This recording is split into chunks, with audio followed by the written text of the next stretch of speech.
interesting to have the magical run that the Pacers had last year, and yet it still also be associated with that game at the very end. Talking about a run that was 99% everything you could ever want as a sports fan, and then it also ends with that game. How are you, and I guess how are Pacers fans processing that we were this close to a championship and now we're 6-20, like that quick shift in just basketball nirvana to basketball hell? I mean, I still don't think that we completely have, to be honest. I mean, I guess I can speak for myself, and I can let Knicks fans know that, and the job that I do, especially since I started Basketball She Wrote, but even before that, the last couple of years at Indy Cornrows, I watch every game that the Pacers play twice.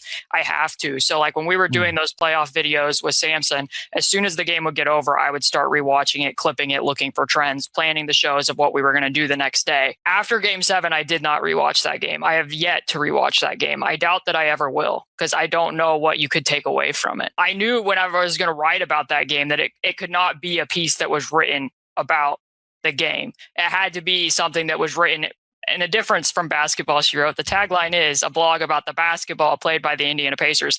It needed to be about our relationship to basketball. And I don't think that anybody that's, a hardcore Pacer fan, or even most people that were just watching that as casual basketball fans, are going to forget what it looked like when Tyrese was down on the ground pounding his fist. And you knew in that moment that he knew he had ruptured his Achilles, and then what the team had to do after halftime, when it was pretty evident that they likely all knew after having come out of the locker room what the situation was as well. The piece that I wrote was moving on from Game 7 without letting go of Game 7, because somebody had sent me a mailbag question somewhere along the lines of like, why do we do this to ourselves as sports fans? I came to the conclusion basically that would you ever not want to see everything that led up to that Game 7? And in a way, while you certainly don't want Tyrese to go through that injury, it was almost symbolic of that run. That was a team that very much played like a team all the way down to the last moment when he knew there was a risk that could happen, and he still did it because he wanted to be there and be a part for his teammates. Even in Game 6, I mean, he's basically being used as a decoy in a lot of respects, but he's out there because that's what the spirit of the 2024-25 Pacers was like. So you also don't want to miss whatever leads up to the next Game 7, whenever that might be.